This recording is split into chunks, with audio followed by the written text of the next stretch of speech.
Media Vietnam memberikan komentarnya, pelatih Kim Sang-sik akan memilih siapa untuk mengunci Michelle Baker.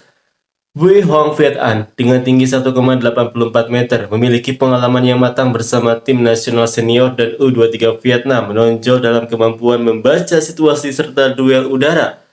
Din Quang Kiet dengan tinggi 1,95 meter memiliki tinggi badan yang hampir setara dengan Baker. Meskipun masih minim pengalaman internasional, bek tengah muda ini telah teruji di V-League dan kerap berhadapan dengan pemain-pemain asing.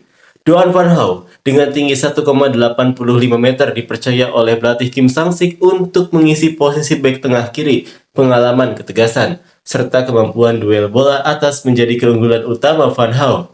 Nguyen Tan Chung dengan tinggi 1,80 meter, bek tengah berpengalaman yang unggul dalam membaca permainan, menempatkan posisi, serta memberikan pelapisan atau covering, dan selalu menjadi benteng pertahanan yang dapat diandalkan bagi timnas Vietnam. Nguyen Nhat Minh dengan tinggi 1,75 meter, kendati tidak unggul secara fisik, ia memiliki gaya bermain yang cerdas, penempatan posisi yang baik, serta pengawalan ketat yang mampu menyulitkan para penyerang berpostur tinggi. Seperti inilah komentar fans Vietnam. Siapapun yang berpengalaman sebaiknya yang mengawal, tetapi yang terpenting adalah memutus jalur pasokan bolanya. Licha, yang tingginya hanya 1,75 meter saja bisa membuat banyak pemain jangkung tak berkutik. Jika kita bermain di separuh lapangan mereka, maka tidak perlu mengunci pergerakannya. Saya menduga, 3 bek tengah Vietnam untuk pertandingan melawan Indonesia dapat menggunakan 2 opsi berikut. Pertama, Tan Chung Viet An dan Van Hau, atau 2, Tan Chung Quang Kiet dan Van Hau. Namun jika ingin Quang Kiet dimainkan, pada pertandingan melawan Singapura ini, Quang Kiet harus dicoba untuk bermain selama 1 babak penuh atau sepanjang pertandingan. Kita tidak menerapkan pengawalan one-on-one atau 1 lawan 1, melainkan bermain berdasarkan posisi, dan dalam situasi bola mati, Quang Kiet akan ditugaskan untuk mengawal ketat duel udara pemain lawan. Van Hau, dengan pengalaman yang matang, harus menjadi pilihan utama dan bertugas menghentikan serangan dari kedua sisi sayap lawan. Cukup dengan mematikan umpan-umpan dari sisi sayap serta lini tengah Indonesia, maka potensi bahaya dari bola-bola atas dapat diminimalkan. Selain itu, pada situasi tendangan sudut, tim harus fokus melakukan pengawalan pemain dan mengantisipasi tembakan dari lini kedua saat terjadi bola liar. Dengan menerapkan strategi tersebut, Vietnam dinilai akan lebih mudah mengendalikan permainan. Secara kualitas dan pengalaman, Van Hau memang memiliki kelas tersendiri, hanya saja dikhawatirkan stamina dan kondisi fisiknya tidak mencukupi. Akan lebih realistis jika kita memperhitungkan upaya pencegahan sejak dari pemain yang memberikan umpan. Yang terpenting adalah apakah ada pasokan bola untuk disundul atau tidak. Saat bertanding melawan Vietnam, Indonesia tidak akan memiliki bola di area sayap untuk melepaskan umpan silang dan melakukan sundulan. Kita memiliki bek tengah naturalisasi, Do Pilong, yang tingginya hampir 2 meter, tetapi belum pernah terlihat dipanggil ke tim nasional. Pada pertandingan ini, mereka juga akan mewaspadai penyerang kita, yang terpenting adalah pertarungan di lini tengah.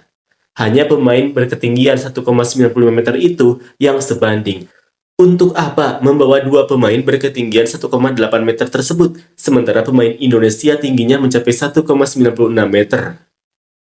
Pengawalan terhadap pemain yang memberi umpan juga harus diperketat agar lebih efektif, sama seperti saat Spanyol mengunci pergerakan Messi. Sehebat apapun seorang pemain, jika tidak mendapatkan pasokan bola, ia tidak akan bisa berbuat apa-apa. Sebaiknya memilih Bui Hoang Viet An. Tarik Swanson ke belakang untuk menjadi bek dan mengawal Baker, seperti yang dilakukan oleh pelatih dalam komik Jindo, menarik pemain jangkung berpostur 1,9 meter ke posisi bertahan untuk mengunci pemain lawan yang berpostur 2 meter hingga tidak berkutik sama sekali. Indonesia melihat Van Hau layaknya Yamal melihat Nuno Mendes, ketakutan dan sudah kalah sebelum bertanding. Para pendukung Indonesia sangat takut kepada Van Hau sehingga hingga kini masih terus melontarkan kritik keras. Para pemain Indonesia keturunan Belanda ini memiliki mental yang sangat lemah pada laga final. Setiap kali berada di bawah tekanan, mereka selalu kalah. Meskipun penyerang Indonesia berpostur 1,96 meter atau bahkan 3 meter sekalipun, Van Hau tetap akan menabraknya. Secara umum, jika kita membiarkan mereka melakukan kombinasi permainan di area sayap lalu melepaskan umpan silang, kita memang akan kalah. Namun, jika kita tahu cara membatasinya, semua akan baik-baik saja. Tidak perlu merasa takut, sebab Bui Hoang Viet An juga pernah berhadapan dengan Huldin yang memiliki tinggi 2,06 meter. Selisih 10 cm tidak masalah. Cukup pilih bek yang cepat, unggul dalam mengantisipasi arah jatuh bola, serta mampu membaca situasi permainan dengan baik. Bek berpostur 1,85 meter sudah cukup untuk mengunci pergerakan pemain berpostur 1,95 meter. Tinggi badan tidak memiliki nilai saat melakukan dribbling yang lincah dan berkecepatan tinggi. Mencetak gol barulah hal yang terpenting. Hanya Dean Kwangket yang mampu mematikan pergerakan Michel Baker dari Indonesia.